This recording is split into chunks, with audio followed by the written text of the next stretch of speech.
हम शरणं गतः। अथ श्री वायुपुराण उत्तरार्ध त्रयोदशोऽध्यायः। श्राद्धकल्प। ओम नमः शिवाय।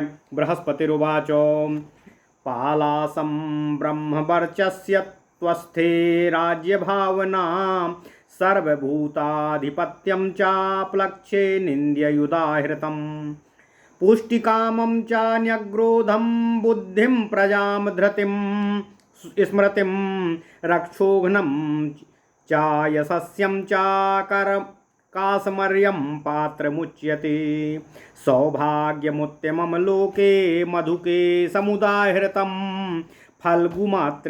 फल्गुपात्रे चाकुर्वाणः सर्वान् कामान् वाप्नुयात् पराद्युतिरथो कर्तुः प्राकाश्यं च विशेषतः बिल्वे लक्ष्मीस्तथा मेधा नित्यमायुष्यमेव च क्षेत्रारामतडागेषु सर्वसस्येषु चैव हि वर्षे दजस्त्रं पर्जन्यो वेणुपात्रेषु कुर्वतः एतेष्वेव सुपात्रेषु ये चैवाग्रयणं दद्युः सकृतव्यत्र यज्ञानां सर्वेषां फलमुच्यते पितृभूयस्तु माल्यानि सुगन्धीनि च सर्वशः सदा दद्याच्छ्रिया युक्तः सा विभाति दिवाकरः गुग्गुलादींस्तथा धूपान् पितृभ्यो यः प्रपच्यति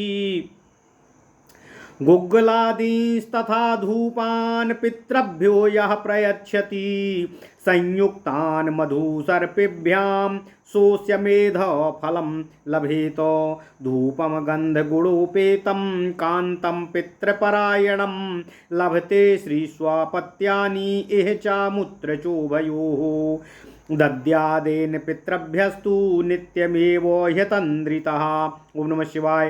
दीपं पितृभ्यः प्रयतः सदा वस्तु प्रयच्छति सालोके प्रतिभं चक्षुः सदा च लभते शुभं तेजसा यशसा चैव कान्त्या चैव बलेन च भुवि प्रकाशो भवति भ्राजते च त्रिविष्टपे अप्सरोऽपि परिवृत्तो विमानाग्रे सामोदते गन्धपुष्पाणि धूपाश्च दद्याहुतिश्च वै फलमूलो नमस्कारै पितॄणां प्रयतः शुचिः श्राद्धकाले तु सततं वायुभूता पितामहा अभिसन्ति द्विजान् दृष्ट्वा तस्मान् देतद्ब्रवीमिते वस्त्रैरत्नैः प्रदानैस्तैर्भक्षयेपेस्तथैव च गोभिरस्वैस्तथा ग्रामै पूजयित्वा द्विजोत्तमानो भवन्ति पितरः प्रीताः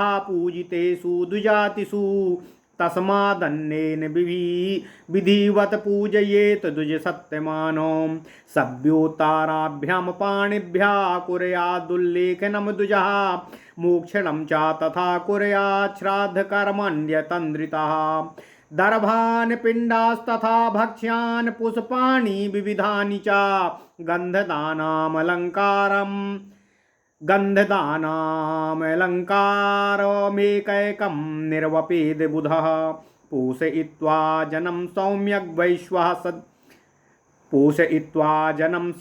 वैश्वः स्यादुत्तरो द्विजः अभ्यङ्गदर्भपिञ्जलैर्स्त्रिभिः कुर्याद्यथाविधि अपसभ्यं पितृभ्यश्च दद्यादन्यमनुत्तमं तानुर्चायार्थ सर्वेषां वस्त्रार्थं सूत्रमेव च खण्डनं पेषणं चैव तथैवोल्लेखनं तथा शक्रदेवैः देवानां पितॄणां त्रिभिरुच्यते एकं पवित्रं हस्तेन पितॄन् सर्वान् सकृत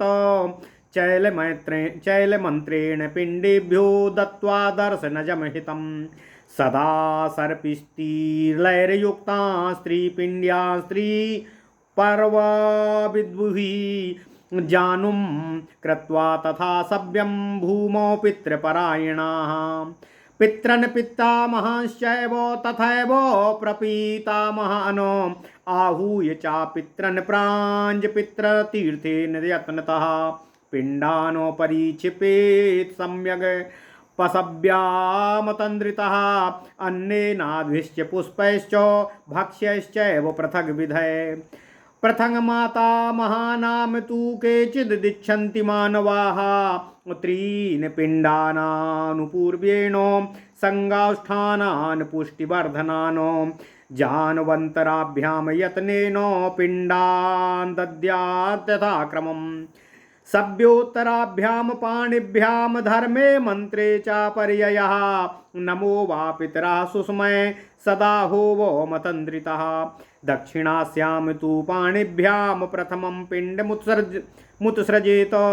नमो वा पितरः सौम्याः पठत्रिण्यातिमतन्द्रिताः सभ्योत्तराभ्यां पाणिभ्यां धर्मे सर्वमतन्द्रितः उलूखलस्य लेखाया मुदपात्राच्च सेवनं क्षौमसूत्रं नवम दद्याच्छोणं कार्पासिकं तथा पत्रोर्णं पितृसूत्रं च कौसेयं परिवर्जयेत वर्जयेत् तद्यसाम यज्ञे यदप्याह तव वस्त्रजामो न प्रीणन्ति तथैतानि दातुराप्यायतो भवेत् श्रेष्ठमाहुस्त्रिककुदमञ्जनं नित्यमेव च कृष्णेभ्यश्च तिलेभ्यश्च यत्तैलं परिरक्षितम् चंदना गुरुणुचोभे तमालो क्षीरपद्मकं धूपं च गुग्गुलं श्रेष्ठं तुरुष्कं धूपमेव च शुक्लाः सुमनसः श्रेष्ठास्तथा पद्मोत्पलानि च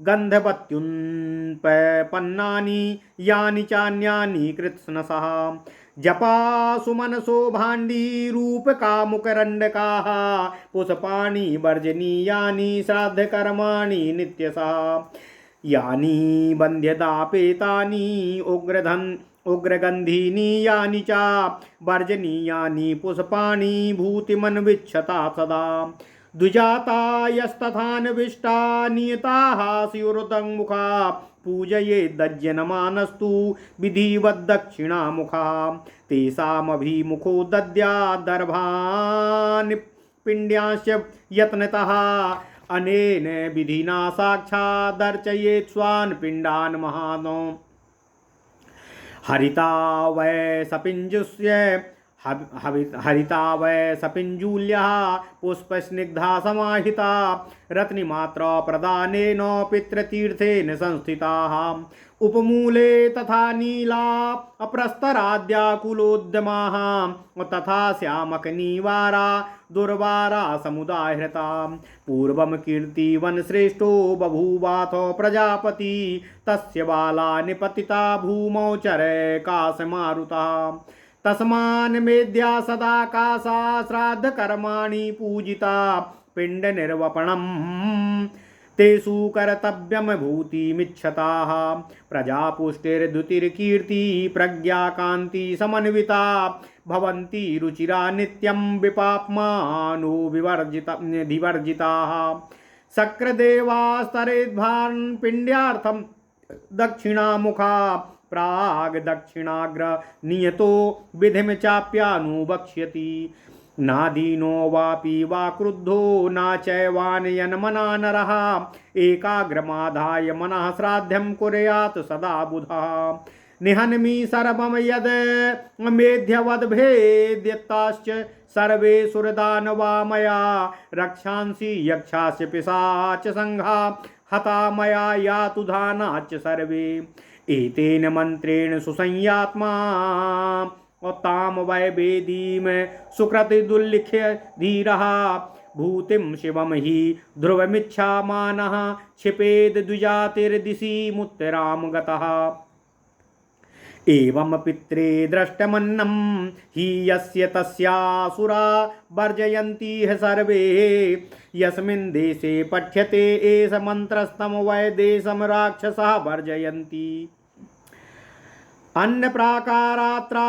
अन्नप्राकारान्नः शुचि साधुभिक्षत्र अन्न प्राकारान्न शुचि साधु वीक्षन्न चैवान्नं संस्पृश्यापि दद्यातो पवित्र पाणिश्च भक्ते तथा हि सहस्त्रकृत्यस्य फलं समश्नुते अनेन विधिना नित्यं श्राद्धं कुर्याद्विजा सदा मनसा काङ्क्षितं यद्यत् तद्यदुः पितामहाः पितरो हृष्टमनसो रक्षांसि विमनांसि च भवन्त्येवं कृते श्राद्धे नित्यमेव प्रयत्नतः शूद्रा श्राद्धे क्षीरचासु अबलवजास्तारवस्तथा वारणाश्च बलाश्चैव लवय वर्षाश्च नित्यशः एवमादीन्यथान्यानि तृणानि परिवर्जयेत अंजनाभ्याञ्जना गन्धान् मनु प्रलयनम तथा काशय पुनर्भवय कार्या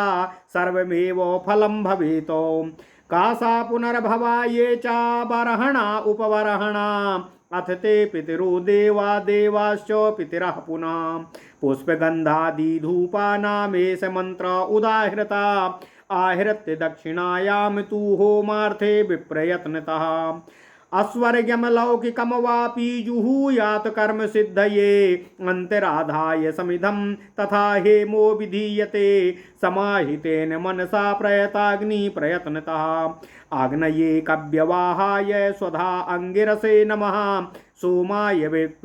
सोमाय वै पितृमते स्वधा अंगिरसे नमः यमाय चैवांगिरसे स्वधा इमे अग्नये काव्यवाहाय स्वधाय अग्निरसे नमः सोमाय वै पितृमते स्वधा अंगिरसे नमः यमाय चैवांगिरसे स्वधा नम इति ब्रुवन् इत्येते वै होममात्रा मन्त्राणामनुपूर्वशः दक्षिणातोऽग्नये नित्यं सोमायान्तरतस्तथा एतयोरन्तरं नित्यं जुहूयाद्य विवस्वते उपचारं सुधाकारं तथैवोल्लेखनं चायते होम जप्ये नमस्कारः प्रोक्षणं च विशेषतः अंजनाभ्याञ्जने चैव पिण्डसंवपनं तथा अश्वमेधो फलेनैव तत् स्मृतं मन्त्रपूर्वकं क्रिया सर्वा यथोद्दिष्टा प्रयत्नेन समाचरेतो बहुहव्यत्वमेवाग्नौ सुसमिद्धे विशेषतः विधूमे लोलिहाने चाहोतव्यम कर्म सिद्धये अप्रबुद्धे सधूमे चा जुहूयाद्यौ हुतासने यजमानो भवेदन्धः सोपुत्रः इति न श्रुतम् अल्पेन्धनो वा रुक्षो वा विस्फुलिङ्गस्य सर्वशः ज्वालाधूमोपसव्यश्च सा तु बहिर्नसिद्धये दुर्गन्धश्चैव नीलश्च कृष्णश्चैव विशेषतः भूमिं विगाहते यत्र तत्र विद्यात् पराभवम् अर्चिष्मान् पिण्डित शिखः और सर्पिष्काश्चन संभवः स्निग्धः प्रदक्षिणश्चैव वहनी स्यात् कार्यसिद्धये नर नारी गणोभ्यश्च पूजां प्राप्नोति शाश्वतीम् अक्षया पूजितास्तेन भवन्ति पितृव्ययाः स्थालूदुम्बरपात्राणि फलानि समिधस्तथा श्राद्धे चाति पवित्राणि मेध्यानीति विशेषतः पवित्रम वा द्विजश्रेष्ठो शुद्धये जन्म कर्मसु पात्रेषु फलमुद्दिष्टं यन्मया श्राद्धकर्मणि तदेव कृत्स्नं विज्ञेयं समित्सु च यथाक्रमं कृत्वा समाहितं चित्तमग्नये वै करोम्यहम् अनुज्ञातः कुरुष्वेति तथैव द्विजसत्तमः पत्नीमादाय पुत्राश्च जुहूयाद्भव्य वाहनं समानप्लक्षण्यग्रोधस्प्लक्षत् विकङ्कता उदुम्बारास्तथा बिल्व चन्दना यज्ञी च यास्यते सरलो देवदारुश्च सालश्च खदिरास्तथा असमीदर्थं प्रशस्ता स्यूरेते वृक्षा विशेषताः ग्राम्याकण्टकिनश्चैव यज्ञियायेन केन च पूजिता समिदर्थे तु पितॄणां वचनं तथा समिद्भिः कल्कलेयाभिर्जुहूयाद्यो हुतासनं फलं यत् कर्मणस्तस्य तन्मे निगदतः शृणु आयसं सर्वकामीयमश्वमेध फलमहि ततो श्लेष्मान्तको नक्तमाला कपित्थः साल्मलिस्तथा नीपो बिभीतकश्चैव वल्लीभिश्च तथैव च शकुनानां निवासश्च वर्जयेच्च महीरुहानो अयज्ञया स्मृता ते ये च अवृक्षांश्चैव वर्जयेत स्वाधेति चैव मंत्रान्ते पितॄणां वचनं तथा स्वाहेति चैव देवानां यज्ञकर्मण्युदाहृतम्। ओम नमः शिवाय, ओम नमः शिवाय, ओम नमः शिवाय। ओम नमो भगवते वासुदेवाय। ओम देवकी सुत गोविंद वासुदेव जगतपते देहि मे तनियं कृष्ण त्वाम अहम शरणमगतः। अथ श्री वायुपुराण उत्तरार्धे त्रयोदशो अध्यायः श्राद्धकल्प तृतीय। ओम नमः शिवाय। बृहस्पति जी ने कहा, ब्रह्म तेज की प्राप्ति के लिए पलाश के पत्तों से बने पात्र में तथा राज्य की भावना करने वाले को अश्वत्थ अर्थात पीपल के पत्ते से बने पात्र में बलि कर्म करना चाहिए। सभी प्राणियों पर स्वामित्व के लिए प्लक्ष अर्थात पाकड़ के पत्तों का पात्र सदा उचित बताया गया है। काश्मीरी के पत्तों के पात्र राक्षसों का विनाश करने वाले तथा कीर्तिवर्धक कहे गए हैं। महुए के पत्ते के पात्र इस लोक में उत्तम सौभाग्य प्रदायक होते हैं। फल्गु पत्र के पात्र में श्राद्ध करने पर सभी मनोरथों की पूर्ति होती है तथा परम द्युतिपूर्ण प्रकाश की प्राप्ति होती है। बिल्व पत्र से समृद्धि, मेधा तथा दीर्घायु की प्राप्ति होती है। वेणु के पात्र में बलि कर्म करने पर खेत, सरोवर तथा बागों में मेघ नित्य वर्षा करते हैं। इन पात्रों में एक बार भी श्राद्ध के समय जो पितरों को बलि प्रदान करते हैं वे संपूर्ण यज्ञों का फल प्राप्त करते हैं। पितरों को भक्तिपूर्वक जो व्यक्ति पुष्पमाला तथा सुगंधित वस्तुएं आदि नित्य प्रदान करता है वह वैभव संपन्न होकर सूर्य के समान तेज युक्त होकर शोभित होता है।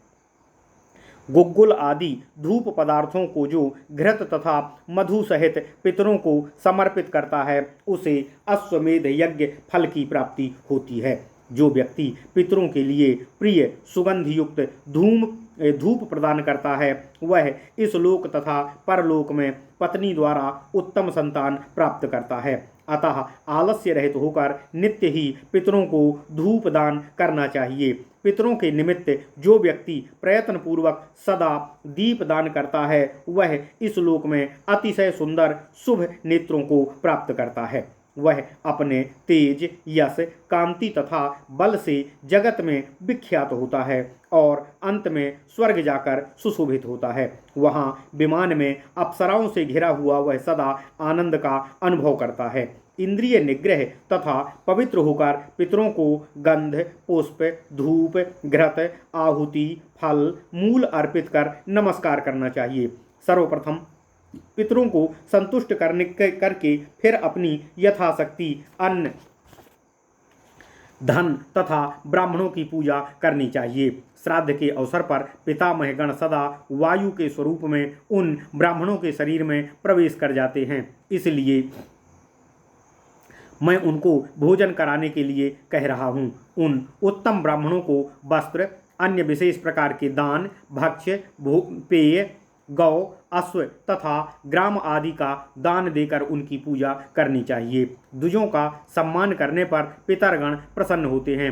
अतः अन्न द्वारा उनकी विधिवत पूजा करनी चाहिए। विद्वान ब्राह्मण सर्वप्रथम आलस्य रहित होकर बाएं तथा दाहिने हाथ से उल्लेख कर फिर उसी का प्रकार प्रोक्षण करे। उसके पश्चात कुश, पिंड, विभिन्न प्रकार के भक्ष्य पदार्थ, पुष्प, गंध, आभूषण आदि वस्तुओं को एक एक करके अर्पित करे। श्राद्धकर्ता ब्राह्मण को चाहिए कि श्राद्ध में उपस्थित ब्राह्मणों को संतुष्ट कर वैश्वदेव कर्म के पश्चात तैल मर्दन, कुश तथा पिंजल इन तीनों द्वारा विधि के अनुसार क्रिया संपन्न करे। फिर अपसभ्य होकर पितरों के निमित्त सबका नामोच्चारण करते हुए तथा अन्न, वस्त्र के लिए सूत्र प्रदान करे। देवताओं के लिए खंडन, पेषण, उल्लेखन इन सब का एक बार ही का विधान है, जबकि पितरों के लिए 3 बार बताया गया है। एक पवित्र को हाथ में लेकर सभी पितरों को अलग अलग मंत्रों के द्वारा पिंडों पर रखकर दर्शन करने से शुभ फल की प्राप्ति होती है। सभी श्राद्ध कर्मों में पितरों को जल से पिता, पितामह, प्रपितामह तथा पूर्व के पितरों का आवाहन कर घृत तथा तिल युक्त पिंडों का भूमि पर पिंडदान करें। इसी प्रकार कुछ लोग माता मह आदि अर्थात मातृ पक्ष के लोगों के लिए भी अन्न, जल, पुष्प, विभिन्न खाद्य पदार्थ आदि से पिंडदान का अलग अलग विधान मानते हैं। पृथ्वी पर घुटना टेक कर नमो वा पितरः सुस्मय इस मंत्र का उच्चारण कर अंगूठे समेत बाएं हाथ से पुष्टि वृद्धि करने वाले 3 पिंडों को प्रदान करें। एकाग्र चित्त होकर सदा इसी प्रकार करना चाहिए। इसके बाद सतर्कता पूर्वक ओ नमो वा पितरः सौम्यः इस प्रकार के मंत्र का उच्चारण करते हुए दक्षिण दिशा में प्रथम पिंडदान करें। इसके बाद बाएं तथा दाहिने दोनों हाथों से आलस्य रहित होकर ऊखल अर्थात ओखली में साफ किए गए चावल, जलपात्र से जल, नया पाट सूत्र, कपास का सूत तथा लाल रंग का सूत्र पितरों के उद्देश्य से दान करें, किंतु ऊन, पत्ते अथवा रेशम का सूत्र पितरों के लिए नहीं देना चाहिए। इसी प्रकार यज्ञ में आंचल भाग को चाहे वह नया ही हो परित्याग करना चाहिए। इस प्रकार की निषिद्ध वस्तुएं पितरों को संतुष्ट नहीं करती, अतः इसे देने वाले भी सुफल को प्राप्त नहीं करते। पितृकर्म में त्रिककुद तथा अंजन को उत्तम कहा गया है। इसी तरह काले तिल के तेल को भी श्रेष्ठ माना गया है। चंदन, अगर, तेजपत्र, खस, पद्माख, धूप, गुग्गुल, उत्तम लोहवान का धूप, श्वेत पुष्प आदि वस्तुएं पितृ कार्य के लिए उत्तम मानी गई हैं। कमल, उत्पल तथा अन्य सभी सुगंधित वस्तुएं शुभ कही गई हैं। जवा, भंडीर, रूपकाम तथा कुरंडक आदि पुष्पों को श्राद्ध कर्म में सदा त्याग देना चाहिए। शुभ फल के इच्छुक व्यक्तियों को गंध रहित अथवा अत्यधिक गंधयुक्त पुष्पों का श्राद्ध कर्म में प्रयोग नहीं करना चाहिए। यजमान को चाहिए कि वह दक्षिण की ओर मुख करके श्राद्ध कर्म में आमंत्रित वहां बैठे उत्तराभिमुख जितेंद्रिय ब्राह्मणों को यथाविधि पूजन करे। उसके पश्चात ओम नमः शिवाय, ओम नमः शिवाय उनके सामने पिंडों तथा कुशों को रखे। इसी प्रकार अपने पितामहों का पूजन करे। पुष्पयुक्त सुडौल, हरी पिंजुलियां वहां रखे। पितृतीर्थ से संबंधित उसके रत्नी मात्र दान से पितरगण तृप्ति लाभ प्राप्त करते हैं। जल के समीप नीले वर्ण वाली तथा कंकड़ पत्थर रहित सांवा तथा नीवार ये दोनों वस्तुएं पितृ कार्य के लिए अलभ्य कही गई हैं। प्राचीन काल में ऐसा ही वर्णन किया गया है।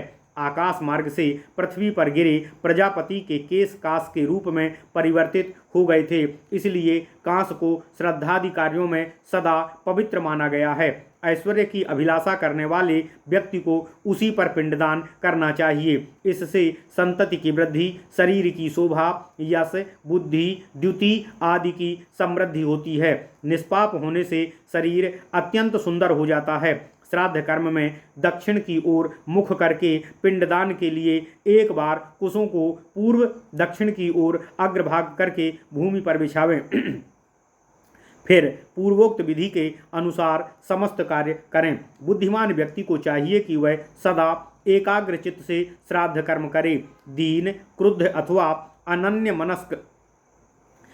मनस्क होकर कभी श्राद्ध कर्म नहीं होना चाहिए। इससे यह भावना हो कि मैंने क्षमा कीजिएगा, इससे उसमें यह भावना हो कि मैंने सभी अपवित्र तथा अनियमित वस्तुओं का परित्याग कर दिया है।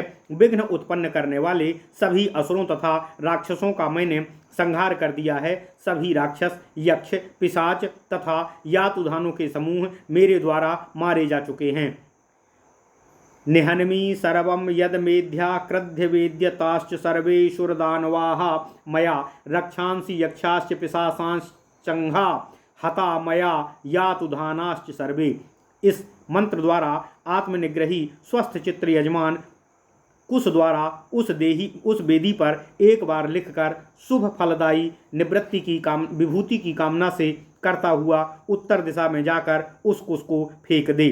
पितृकर्म में इस विधि से अन्नदान करने वाले व्यक्ति को श्राद्ध कर्मों के असुरगण निषिद्ध हो जाते हैं। इस मंत्र को जिस देश में पढ़ा जाता है उस देश को राक्षसगण त्याग देते हैं। अपवित्र व्यक्ति को अन्नदान करें ही नहीं बल्कि उसका दर्शन एवं स्पर्श भी ना करें। पवित्र हाथों से पवित्रता पूर्वक अन्नदान करने वाला व्यक्ति उस दान का सहस्त्र गुना अधिक फल प्राप्त करता है। ब्राह्मणों को सदा इस विधि से श्राद्ध कर्म करना चाहिए। ऐसा करने पर ही उसकी सभी मनोकामनाएं पितामहगण पूर्ण करते हैं। इस विधि के अनुसार श्राद्ध कर्म करने पर पितरगणों का मन हर्षित होता है तथा राक्षसगण असम्मानित तथा परित्यक्त होते हैं तथा सदा इसी विधि द्वारा श्राद्ध कर्म करना चाहिए। श्राद्ध कर्म में शूद्र, क्षीरचासु, बलवज, बराण, लववर्ष आदि का तथा अन्य तृणों का परित्याग करना चाहिए।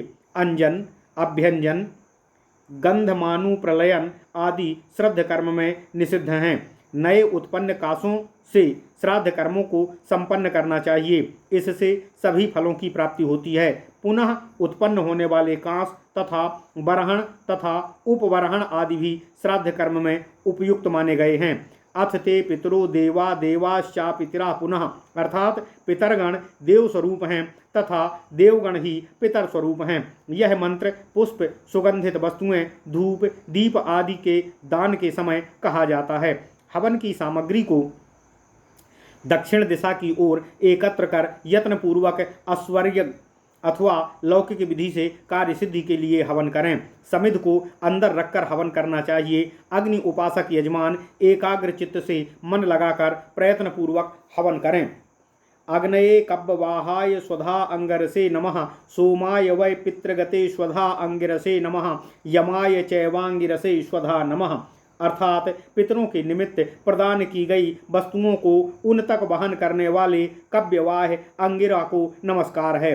स्वधा है पितृमान सोम, अंगिरा को नमस्कार है। स्वधा है यम, अंगिरा को नमस्कार है। स्वधा है। ये हवन के मंत्र हैं। इन मंत्रों को नित्य क्रमानुसार दक्षिण दिशा से अग्नि के फिर सोम के इन दोनों के मध्य भाग में विवस्वान के उद्देश्य से हवन करें। उपचार, स्वधाकार, उल्लेखन, हवन, जप, नमस्कार, प्रोक्षण, अंजन, अभ्यंजन, पिंडदान आदि सब कार्यों को मंत्रोच्चारण पूर्वक करने पर अश्वमेध यज्ञ के समतुल्य फल प्रदायक माना गया है।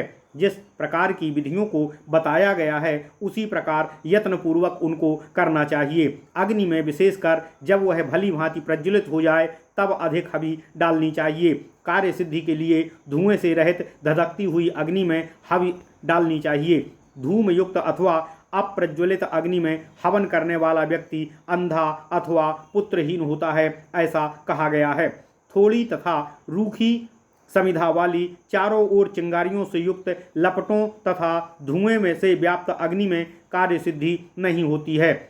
ऐसी अग्नि जो दुर्गंध युक्त हो, नीली, विशेषकर काली हो तथा जिसके जलने पर भूमि फट जाए, वैसी अग्नि में हवन करने पर पराभव निश्चित जानना चाहिए।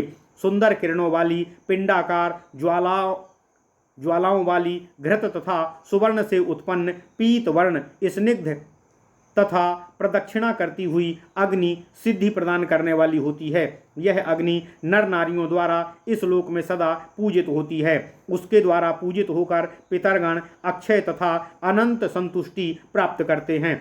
श्राद्ध कर्म में मिट्टी का घड़ा, गूलर के पत्ते के पात्र, गूलर के फल तथा उसी की समिधा, ये वस्तुएं विशेष रूप से पवित्र तथा पुण्यप्रद मानी गई हैं। हे द्विजोत्तमगण, श्राद्ध कर्म में बताए गए पात्र तथा उनमें प्राप्त जिन फलों को मैंने बताया है वे सब जात कर्म में भी शुद्धि के अवसर पर पवित्र तथा शुभदायक होते हैं। समिधा के लिए भी क्रमशः वैसा ही जानना चाहिए। सतर्कता पूर्वक यज्ञकर्ता ब्राह्मणों से निवेदन करे कि मैं अग्नि में पितरों के निमित्त हवन कर रहा हूँ, उत्तम द्विजों द्वारा करो। इस प्रकार की आज्ञा प्राप्त कर लेने पर पत्नी तथा पुत्रों के साथ अग्नि में हवन करें। समान, पाकड़, बरगद, पीपल, बिकंकत, गूलर, बिल्व तथा चंदन ये वृक्ष यज्ञ कार्यों के लिए उपयुक्त होते हैं। सरल, देवदारू, साल, खैर ये वृक्ष भी यज्ञ की समिधा के लिए उत्तम माने गए हैं। ग्रामों में उत्पन्न होने वाले कंटकी के वृक्षों को भी कहीं कहीं यज्ञ कर्मों में संविधा के लिए पूजा आदि के काम में लिया जाता है। पितरों द्वारा इस प्रकार की आज्ञा प्रदान की गई है। कल कल की समिधाओं द्वारा हवन करने पर प्राप्त फल को बता रहा हूँ, सुनिए। आयस की समिधा सभी कामनाओं को प्रदायक तथा अश्वमेध फल के यज्ञ के फल को देने वाली है। श्लेषमांतक अर्थात लसोड़ा, नक्तमाल अर्थात करंज, कपित्थ अर्थात कैंथा, सालमली अर्थात सेमर, नीप अर्थात कदम्ब, विभीतक अर्थात बहेड़ा, बल्लियाँ ये वृक्ष जिन पर पक्षियों का निवास हो उन्हें यज्ञ कार्य के लिए त्याग करना चाहिए। इसके अतिरिक्त अन्य जो वृक्ष यज्ञ कार्यों में वर्जित हैं उन्हें त्याग देना चाहिए।